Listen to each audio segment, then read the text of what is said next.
Hey everyone, it's Shireen Bishmaya in Kerala, India.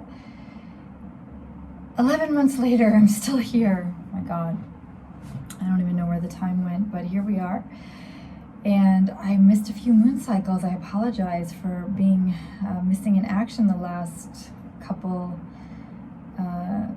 new moon, full moon cycles where I usually like to make a video update. I've just been in my own kind of meditation cave here in India. We had an unexpected lockdown. For those of you who don't follow me on Instagram, I do some periodic updates there on Facebook and Instagram Lives. They're connected. So you might want to follow me there. But YouTube I haven't been doing as much, but I'll try to get back on track now that my ruling planet Mars is finally coming out of retrograde. I feel like I'm coming out of retrograde, thank God. But it's been nice to just have like some time to be internal and less online. It's been really nice, I have to say. Now it's harder to get back online, although I do love sharing and talking about astrology. And so the inspiration is back. And for those of you who are new to my channel, please, what do they say? Hit the bell icon so you don't miss any updates. Like, subscribe, all that stuff, whatever those typical intros are. But yeah, so we can stay in touch. Definitely check out my other channels on, like I said, I do more stuff on Instagram. So if you're not following me there, I do a lot more lives and spontaneous astrological updates there. But I will try to, like I said, get back into a YouTube flow as well.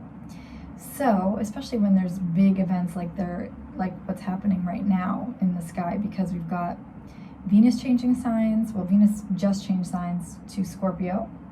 And this is tropical, by the way. I know many of you know I've been studying Vedic astrology this year pretty intensely, and I will be doing more with that, but because most of the people that follow me on this channel are looking for Western astrology, I'm going to stick to that for now, because that's what I really know. For 20 years I've been doing Western astrology, so Vedic is a new endeavor.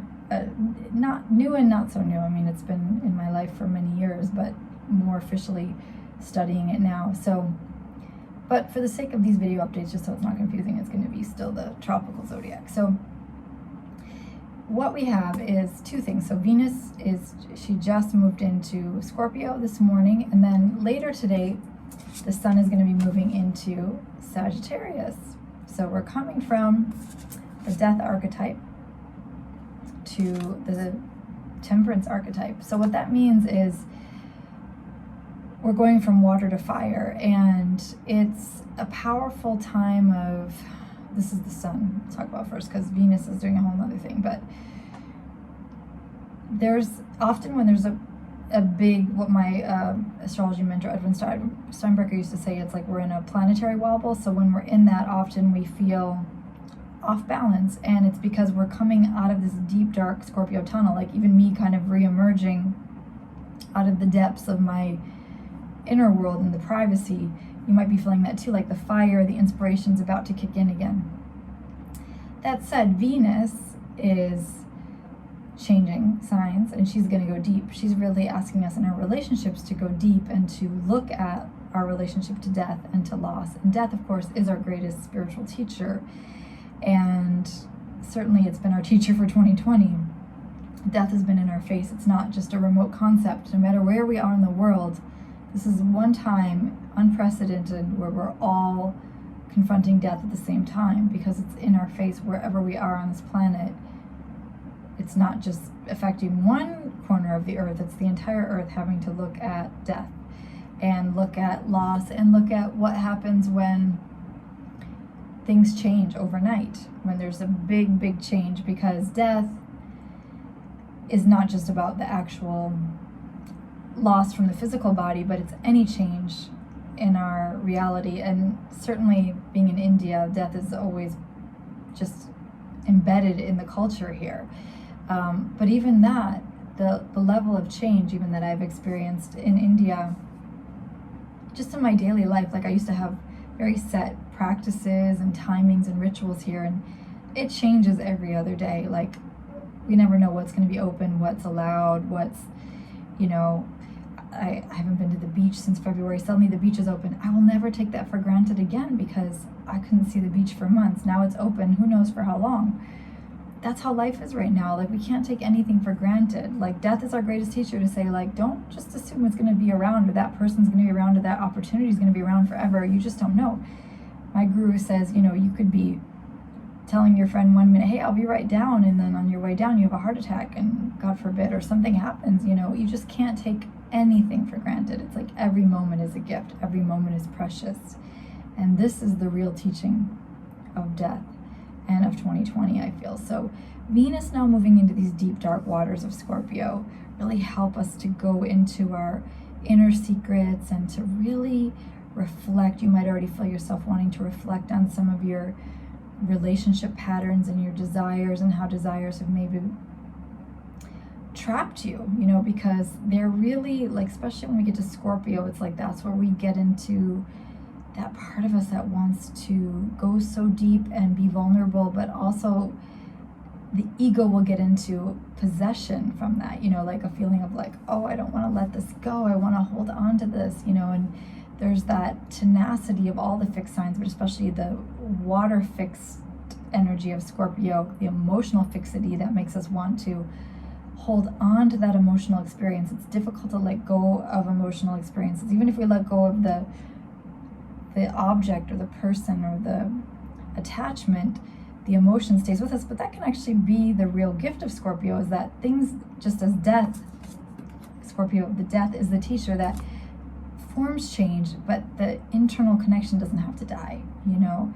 So for many of us that have been separated from people we love, and a lot of my brothers and sisters that have been separated from Amma, she's been showing us, even us here, we can't see her very often anymore, that she lives, even if we don't have access to her physical form, that we can have it on the inside. And so if there's people you love that you feel like you don't have the access to them physically, if you have that deep internal connection, that will live on, you know. And when people that you love die, like, they stay with you. And I think we're seeing more and more how the dematerialization of society that's happening, because we're forced to live online more and more. Maybe the hidden gift of that, I don't love it. Like I said, I'd rather have affection and in person. I definitely like real, tangible to video any day. But there's a lot of gifts for understanding the energy, the energetics behind it, and how powerful those connections that transcend the material world are, and to not get attached to form. Because the part of us that does want that tangible, we get very attached. Even, you know, I was taking care of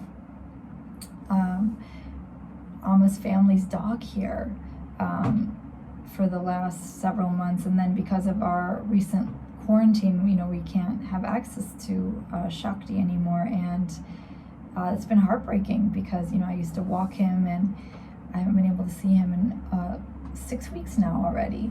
And I saw him for the first time today, but I couldn't pet him. I couldn't, like, because of, you know, they're still being really careful. I could only see him from a distance, and it was so heartbreaking because, again, I want to have this material, like, you know, there's something about the tactile, right?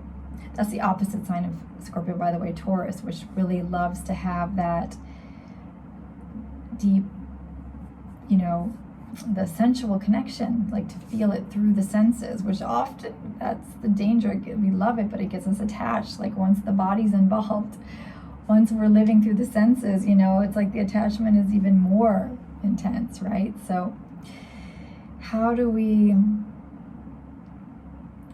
enjoy that? How do we celebrate that? How do we immerse ourselves in the moment without the pain of the loss when it happens, the death, when that loss kicks in? You know, that's, I think, what we're going to be processing with Venus and Scorpio.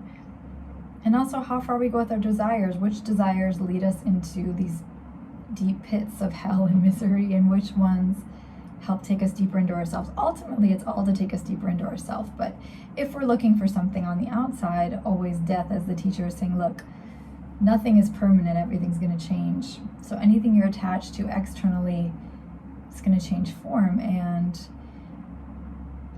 that change in form, that impermanence, can cause suffering for us if we're attached to the form. So we have to hold on to what is beyond the form, that which is eternal, which is love, which is the emotional energy. And that's what Scorpio can teach us. It's the emotional energy behind the form. Taurus is the form.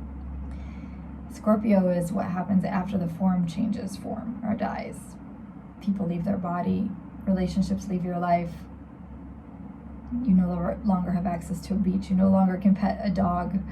I'm separated from my other dog. I mean, there's a lot of loss, a lot of change, and yet what remains, I keep saying that, it's kind of my mantra for 2020. See what remains. It's not mine. It's from Ramana Maharshi, great mystic, great saint in India.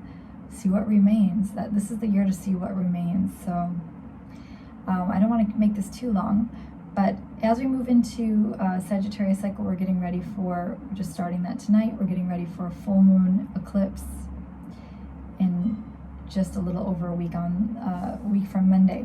We're going to have the full moon lunar eclipse in Gemini. So I'll make a full video on that, but also stay tuned. If you're not on my newsletter list for my Shri Vishmaya site, I'll put the link here in the show notes, or whatever it's called, in the bottom here. Get on that, because I'm going to be announcing actually later today a very exciting event that I'm creating with one of my dear friends and collaborators. We've been doing a lot of projects together recently, Christina Caudell. We're creating something really exciting, a spiritual summit, and we want to invite you. And so all the details are soon coming, but if you want to be the first to get in on that, you should sign up for my newsletter, because I'll be sending that out later today. So very excited. That's for the Jupiter-Pluto conjunction coming up. It's called Aquarius Rising. That's the only hint I'll give you. So stay tuned for more information on that, and I hope that you guys are having a beautiful end of November. Where did the time go? I can't believe it's already the end of November. And like I said, I'm coming out of my own hermit cave now, so I'll start making more videos and be back for that full moon lunar eclipse in Sagittarius. So thanks so much for watching.